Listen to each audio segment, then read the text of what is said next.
Assalamualaikum warahmatullahi wabarakatuh. Berjumpa kembali dengan Pak Gun dalam pembelajaran dari rumah serasa di sekolah. Anak-anakku masih tetap semangat bukan? Bagus. Hari ini Pak Gun akan mengajak kalian sekali lagi untuk belajar bagaimana hewan berkembang biak. Kita akan fokus pada kelompok hewan ovovivipar. Masih ingat bukan? Apa itu hewan ovovivipar? Ya, kelompok hewan yang bertelur dan melahirkan. Jadi, dalam kelompok hewan ovovivipar, proses pembuahan yakni bertemunya antara sel kelamin jantan dengan sel kelamin betina di dalam tubuh induknya. Telur-telur yang telah dibuai tersebut kemudian tetap disimpan di dalam tubuh induknya.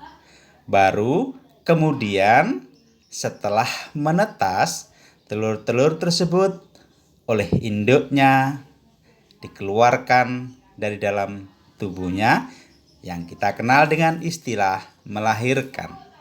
Nah, anak-anakku sekalian, dalam kesempatan kali ini Pak Gun ingin mengajak kalian mengenal lebih jauh tentang hewan ovovivipar dari ciri-ciri fisiknya. Yang pertama, hewan ovovivipar ini memiliki embrio yang mampu berkembang menjadi cangkang telur di dalam tubuh induknya. Ya, anak-anak, hewan ovovivipar tidak menyusu kepada induknya karena mereka hidup secara mandiri setelah dilahirkan. Hewan ovovivipar induknya tidak memiliki rahim. Ya, tidak memiliki rahim. Namun tetap bahwa pembuahan antara sel kelamin jantan dan sel kelamin betina terjadi di dalam tubuh induknya atau di dalam tubuh betinanya. Sebagian besar hewan ovovivipar itu berasal dari keluarga hewan berdarah dingin. Anak-anakku sekalian, dalam video kali ini Pak Gun juga menyertakan gambar-gambar hewan ovovivipar sebagai contoh buat kalian agar lebih mudah mengenalinya ketika mungkin bertemu atau melihat di lingkungan alam sekitar kita. Nah, inilah anak-anakku gambar-gambar hewan yang berkembang biak dengan cara ovovivipar. Yang pertama adalah ular pucuk atau ular hijau. Ya. Kemudian yang kedua kalajengking. Pernah melihat kalajengking bukan? Tentu biasanya di rumah-rumah kita seringkali melihat kalajengking ya. Tapi hati-hati jangan sampai memegang atau menginjaknya karena jenis hewan ini bisa mengeluarkan bisa dan berbahaya buat kalian.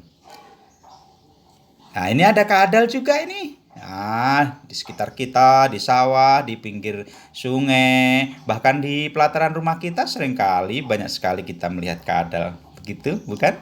Iya. Nah, jenis contoh berikutnya kuda laut. Nah, ini kuda laut ini anak-anak. Nah, adalah contoh hewan juga yang berkembang biak dengan cara ovovivipar. Namun khusus untuk kuda laut ini memiliki keunikan tersendiri. Mengapa? Karena setelah terjadi pembuahan antara sel kelamin jantan dan sel kelamin betina, maka telur-telur itu tidak disimpan di dalam tubuh induk betinanya, tetapi disimpan di dalam tubuh pejantannya. Jadi kuda laut jantan ini memiliki semacam kantong yang digunakan untuk menyimpan dan mengerami telur-telurnya. Kemudian eh, induk jantannya ini melahirkan bayi-bayi dari kuda laut tersebut. Nah, ini bagaimana ini? Oh, ini bunglon. Bunglon ya, banyak juga di sekitar kita. Ini ada ikan pari, ya, ikan yang sangat besar.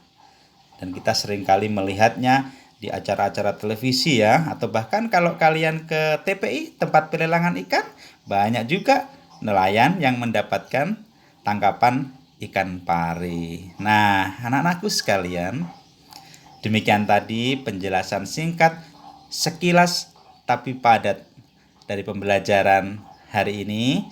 Semoga bermanfaat buat kalian.